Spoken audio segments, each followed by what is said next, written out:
তো গায়ে হলুদের বেশি কোনো ক্লিপ আমার কাছে নেই।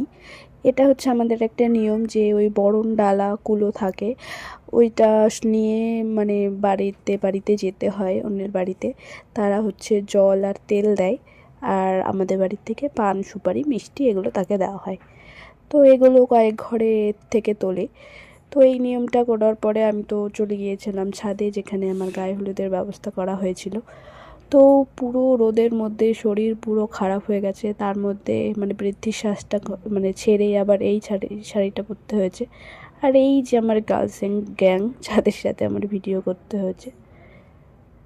তো এটা একটা নিয়ম, গায়ে হলুদ লাগানো মানে সব কিছু কমপ্লিট করার পরে জল টল ঢালার পরে এই যে পান পাতা দিয়ে চোখটা ঢেকে দেয়। আর এই অবস্থায় হচ্ছে আমার মানে এই খুঁড়িগুলোকে খুঁজে খুঁজে ভাঙতে হবে। আমি তো খুঁজেই পাচ্ছিলাম না, তাও আর কি সবাই বলে বলে দিচ্ছিল এদিক যা আর একটুখানি পেছনে যা।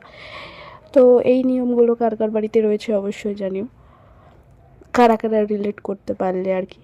আর এদিকে আমার মেকআপ আর্টিস্ট ওয়েট করছে। আমার এত টেনশন হয়ে গিয়েছিল, তো তাড়াহুড়ো করে এইসব কমপ্লিট করে আমি চলে গিয়েছিলাম নিচে, যেখানে আমি স্নান টান করে তাড়াহুড়ো করে যাব আর কি। এরপরেই কিন্তু আমার বিয়ের ভিডিওটাও আসছে। তো সবাই দেখতে থেকো, আর কেমন লাগছে অবশ্যই জানিও। আজকের জন্য টাটা।